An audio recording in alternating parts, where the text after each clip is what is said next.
Agenda items today are going to be, why are rates so low? Like, what's the reason? Because I'm sure you're getting questions from clients of like, what's the catch, or where are we going? And that's another thing I'm going to talk about is, where are we going? Do we expect to have these keep plummeting? We're going to talk about programs that are coming back so that you've got some positive information to share with your clients instead of such, just doomsday. COVID changes from even in the last 2 weeks. Since my talk 2 weeks ago, there's been a big guideline change, which you can note. And then I wanted to jam a little bit on some ways to reach out to your current sphere. I know, we're all looking to excuses to reach out to our past borrowers or past clients. Mine's easy. Rates are incredibly low, right? There's a few other reasons for you to reach out now that I'm going to talk to you at the end, and then we'll just jam. So a reason rates are so low right now are two main reasons. So when a lender funds a loan, they sell the loan to a servicer. And servicers make their money normally if they hold the paper for 4 years. So they don't make any money until that client pays interest on that loan, or, and that servicer gets their fees from that loan for 4 years, because they pay the lender that's selling the loan to them a certain fee, and to recoup that fee, it takes 4 years. So if a client refinances or sells their home before the 4 years are up, they lose money. So it's a gamble that they're taking. What's happening now is that servicers, because rates are being locked in at 2.5, 2.75, 2.875, they're saying to themselves, we are going to be able to keep this loan for a much longer period of time. They're going to now be able to keep it on an average of 7 to 8. They'll keep it for an average of 7 to 8 years. So they're going to make plenty of money from year 4 to 8. So what they're doing is they're paying more money to lenders for them to buy the servicing. So the lenders are using that money, the extra money that the servicers give, to buy down the rate for the client so that they get way more locks. So that's how that's being done on that end of it. Servicers are paying more money. Lenders are using that to lower the rate for clients so they get more locks in. A second reason that rates are lower is because the Federal Reserve is buying more mortgage-backed securities. So lenders, they know that they've got, they can fund loans because of these mortgage-backed securities being available. They're not gonna, fund a loan on their warehouse line and then not be able to sell it, because there's two different places. When a lender funds a loan, they're gonna sell the servicing, but then they're gonna sell that loan direct to Fannie Mae, and not the servicing, but the actual loan. So the Federal Reserve says, okay, we're going to buy billions of mortgage-backed securities so lenders will continue to fund loans, because they're propping up the housing market is propping up our economy, right? So the Federal Reserve says we'd rather fix the problem by going into debt, and it's a cheap debt at that, but we'd rather fix the problem and prop it up temporarily than to scratch everything and start over. So they also know that mortgages stimulate the economy. The lower the rates are, the more that borrowers will go out and they'll have more disposable income to go out and buy things in the economy. Borrowers, if they want to do a refinance and get cash out, a lot of times that cash out is used to, buy home improvements, buy things, again, stimulate the economy. So the lower the Federal Reserve can help keep mortgage rates low, the better it is for our economy. And we need that more than ever now with people, getting laid off, furloughed, income drops, amount of hours people work has dropped. So if you do that more and more, then the economy starts, continues to tank. So there was a good expression that a friend of mine told me. He said that, if a kitchen's on fire, you want to douse the kitchen, put out the fire, and, just contain the fire. You don't want to just, pull down the whole house. And that's how the Federal Reserve is thinking in this. So a positive things that's happened, if you have heard about 2 months ago, right when COVID started, and it was a big, the whole middle of March, right? The alternative programs like bank statement programs and meaning you qualify by using deposits in a bank on your bank statements, that's your income. Those went away completely. All lenders took those away. Jumbo loans went away. Those are, and then if you recall, FICO score requirements really got higher. They used to go down to 500, 560, 600. And many lenders bumped up their requirements for FICO scores to 680 because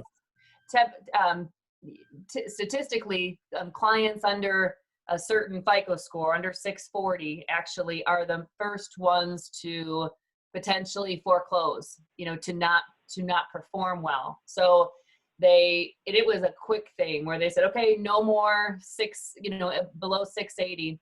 Now,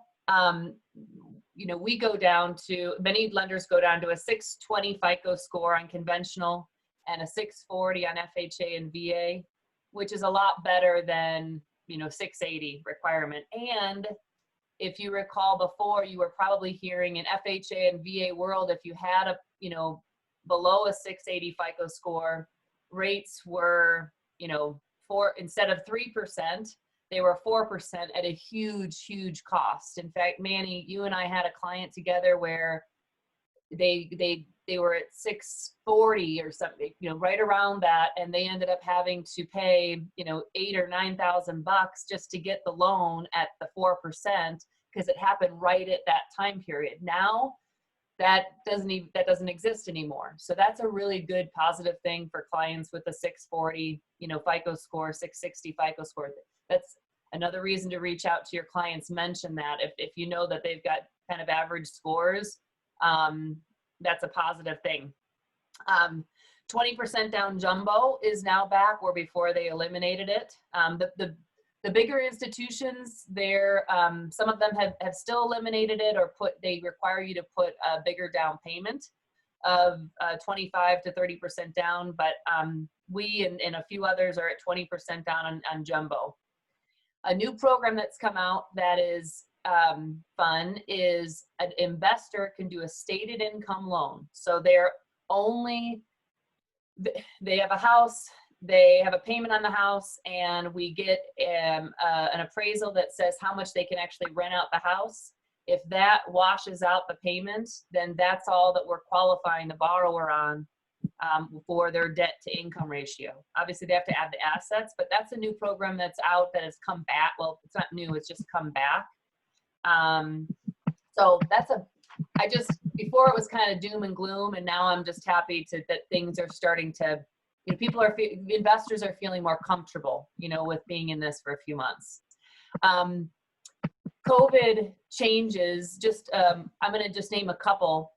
So my last talk 2 weeks ago, if a client went in forbearance, they had to wait basically 12 months to do anything, unless they were, only 1 month late, or 1 month where they're in forbearance. Sorry, Kari. Can Dana mute her microphone, because it's interrupting your. Yeah, if everybody can just mute themselves, that'd be great. Thank you. So before, that's what was happening. Now, if somebody goes in forbearance, if the borrower brings themselves current, there is no ding on the credit, and the client can buy right away, where before they had to wait 12 months. So that's an exciting change. Now, clients have to come current. So if they missed May in June and they want to buy in July, I go, but I have to say, hey, go make your May and June payment. Let's get that taken care of. And a lot of times that I'm having these conversations with the clients is they took advantage of it. They really didn't need it and they could easily pay it. That just happened to a client yesterday. They wanted to refinance and I said, bring yourself current and you got a deal, kind of. But that's okay now. Also, if let's say they go into a reduced payment. So if forbearance can be done in two different ways. One, they can completely not pay their payment at all, and then that amount tagged onto the back, or they can reduce their payment like by doing like a modification. So instead of a $1,500 a month payment, they can go down to an $800 a month payment. If they work that out with a lender, as long as they make 3 payments in a row of even the reduced amount, $800, $800, they can buy again. So that's an exciting thing because before, again, that didn't even exist. So that's one thing to maybe when you're talking to your clients, if they say, oh yeah, we went in forbearance and we're not paying anything. Well, how about this? Get on a modified payment, cut it in half. And if you make 3 payments in a row with a cut in half payment, a lender will still do your mortgage on your next purchase or on your refinance, right? It's kind of like they get a discount on their current mortgage and are allowed to just pay that 3 months and then get a whole new mortgage, which seems kind of crazy to me because I can't believe they're allowing it, because if a borrower really needed a reduction in the payment as a modification, why is it okay for us to then put them into another mortgage and it be okay? But hey, I'll go with whatever the rules tell me that I can do, right?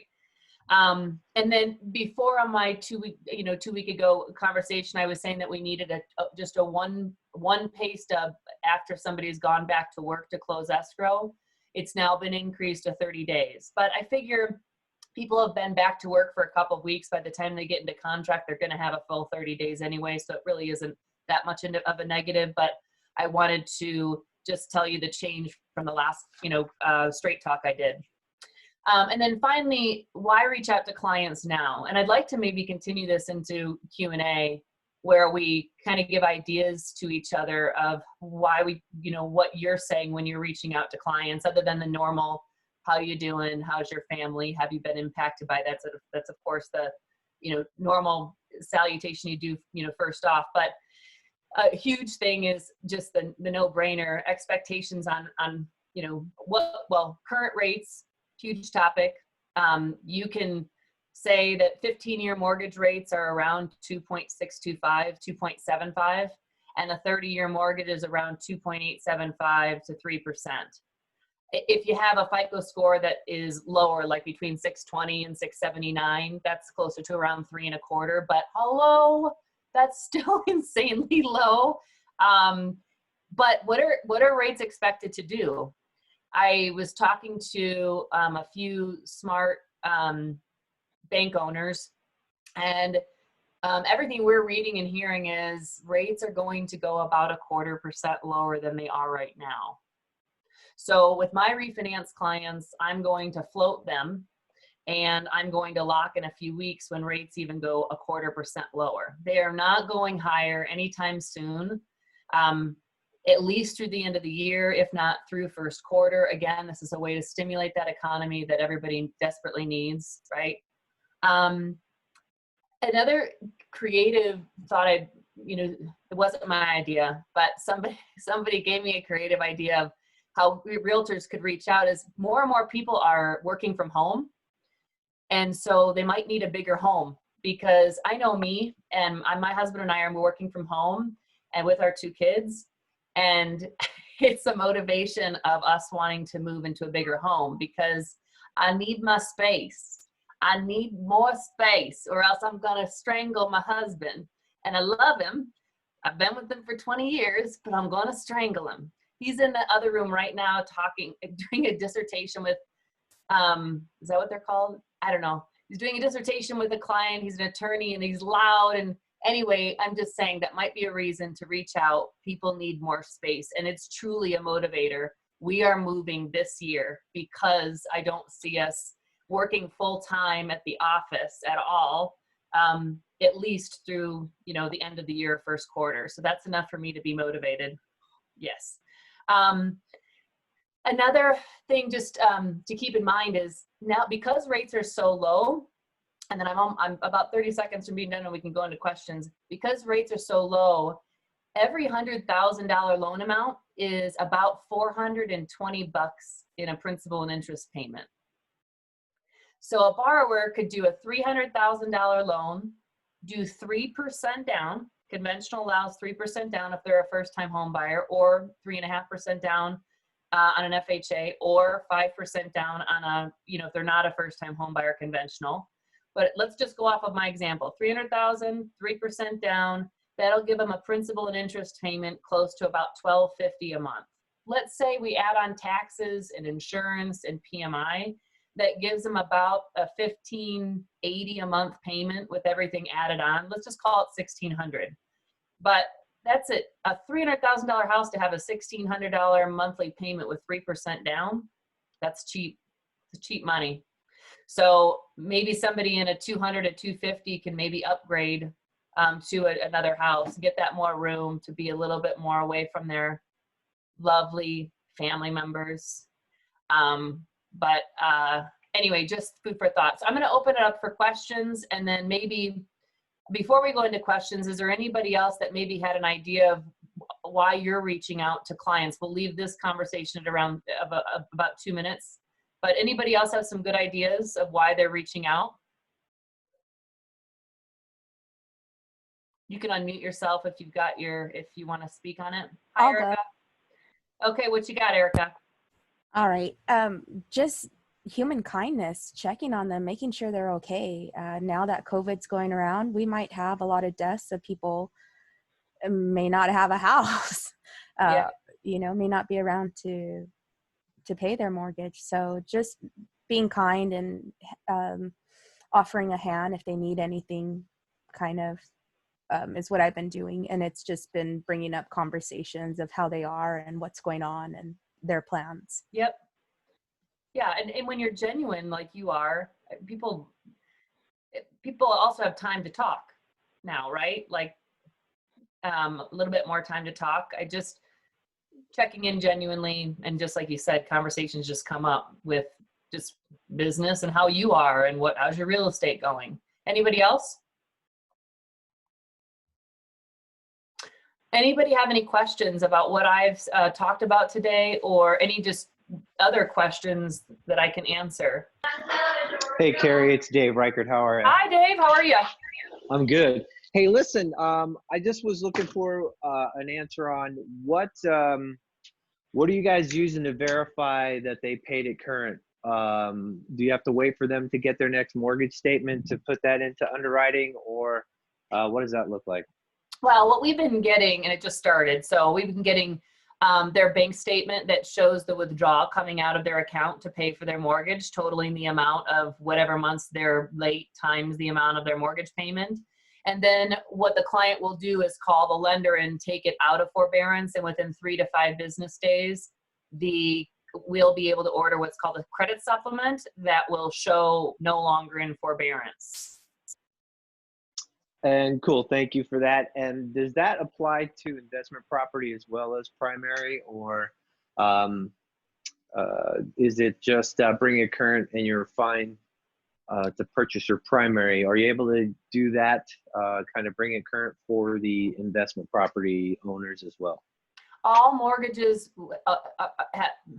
apply. So if you have 3 mortgages and on 3 different houses and they're all in forbearance, they would all need to be brought current, or proof of 3 months payments of a modified amount be made. Perfecto. Thank you very much. Appreciate it. Yeah, no problem. Thanks for the question. Anybody else? Kari, how could somebody take advantage of the situation with the low rates? Let's say if they wanted to buy a second home and start investing.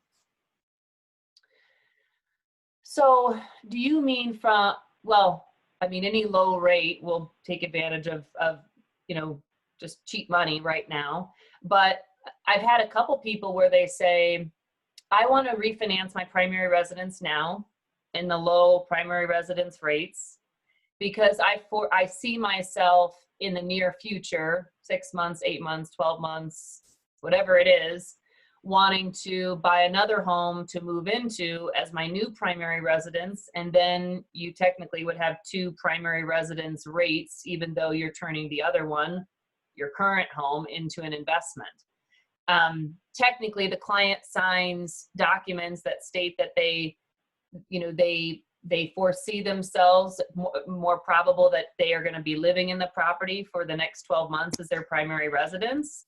But if they have no plans, they don't have a house picked out for an investment property already. They don't have a renter just hanging out waiting to get into this house when the refinance is done.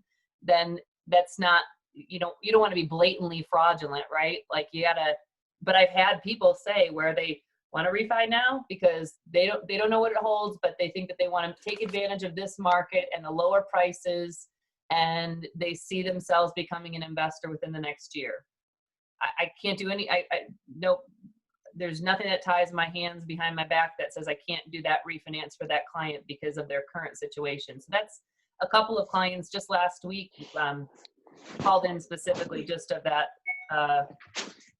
just because of that. Another reason that another way people are taking advantage of this is when they're doing, let's say they have multiple properties, they're refinancing all of them at the same time. They get better rates doing it that way, at least with us anyway. They've got they've got a vacation home in Washington, and they've got another investment home here. And then they only have to submit one set of documents, and we duplicate it with all three files. That's happening over and over again. Kari, question. Hi, Tanya. Hi. So I just wanted to confirm that you said that a person would need to be back if they were laid off. They would need to be back at their employer for 30 days before they can then try to qualify for a loan. Because I had a casino worker that got laid off right in the middle of escrow, and he's still interested, but he's not back at work.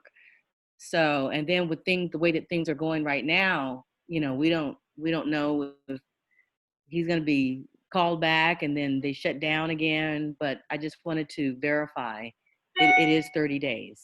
Well, it's 30 days of pay stubs to fund a loan. So technically a borrower that says, oh, I'm going back on Monday, here's my hourly rate, I'm 40 hours a week, I will be able to prove that. They could go into contract this coming week and close in 35 or 40 days when they get a 30-day pay stub. Oh. It's a little bit different though if a borrower is on an hourly plus tip and we need tip income to use. Mm-hmm. We need to wait until we know how much tip income we have to do an average, or I just eliminate the tips from being needed if I can. If I can qualify them just on their base, mm-hmm. then I don't want to wait. So if you hear if you do reach out to your clients and they are telling you, yeah, I'm starting back to work next week. There's a few clients I talked to this week that want to refinance and their go back day is Tuesday and next Thursday. There were a couple clients that say that we can still qualify them now. And I just say, I have to prove this, and then we can close in 30 to 40 days. But that's another reason to reach out to your clients to say, you can start looking now. If you know what your salary is going to be and your hourly rate, and you're going to be confirmed at 40 hours a week, let's go for it. Now, if they're unsure, first of all, if they don't know when they're going back, we need to wait, mm-hmm. right? Mm-hmm. If number two, if they know when they're going to go back to work, but they don't know if they're going to be allowed to work 20 hours, 30 mm-hmm. hours, or 40 hours, mm-hmm. we need to wait. Okay. Or we need to qualify them on the least amount of hours that they think that they're going to be going back to. Mm-hmm. Mm-hmm. Okay. Okay. Sounds You're good. welcome. Thanks for the question. Anybody else? Just one more quick one. Hi, Kari. It's Dave. Hi, again. Dave. Hey, so you ballparked primary rates with good credit. What do you think the investor rates are looking like right about now? Good credit, 20% down or 25% down? 25% down gives the investor the best bang for their buck. Just an FYI, we can do 20% down. But so yesterday I'm doing a refinance for an investor that has about 30% equity, and I locked him at 3.5% with no points. Outstanding. That's insane, so awesome. right? Like, yeah. Now, ironically, better rates come from loan amounts being at 150 or lower. Okay. So unlike a 250,000 regular investor, 20, if we're talking like a purchase, right? If it's 20 to 25% down, they're going to be right in the upper threes. I don't see it higher than 4.125 at all. If somebody has a 680 to a 719, yes. But before, guys, we were locking investors, you all know it, 5%, 5.5%, yeah, right. So when rates are this low, it also allows them to either bump up the price or make it more reasonable for an investor to say, yes, I will buy now, because when they run the numbers and they know how much they can make in this market, that'll have your investors saying yes versus I can't right now. Perfect. Thank you. Yeah. Kari, sorry, one more. No, don't apologize. Stop. What interest rate would it make sense to, or what interest rate would it make sense to now refinance? Like if somebody was at like 3.5. So it's a good question.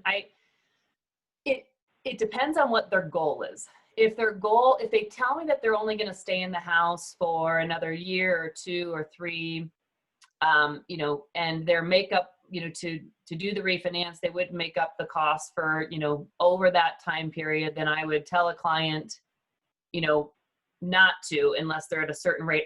If they're going to save, 0.75% or more, then typically it becomes worth it for a borrower. But a borrower that is paying private, let's say they're already at 3.5% and they're only going to save 0.5%, but they get to remove the private mortgage insurance, that's worth it. Let's say they're at 3% right now because they just refinanced 5 months ago, or 3.25%, let's say, but they want to get cash out to pay off other debt because they didn't do it the first time around, because they accumulated a whole bunch of debt because they were laid off and now they need cash, then it makes it worth it from that point of view for a borrower. But if you're just asking from like a straight on, what interest rate savings do you typically need in order to make it worth it? It's usually about 0.75% or higher. Thank you. We got 1 more minute. Any last minute questions? Great call, Kari. Thanks very much. Thank you guys for joining. And this is, we'll have another one in 2 weeks. You'll get notification of it. And, if you'd like to join, we'd love to have you. Thank you again for coming on. I've learned Zoom etiquette. I'm not supposed to leave the party before you all do, because I started the party. So you all have to log off, and then I'm allowed to log off. Otherwise, if I leave early, it's like bailing on my own party. That's what I've read for Zoom etiquette, which I've learned. So I'm going to just wait until you all log off.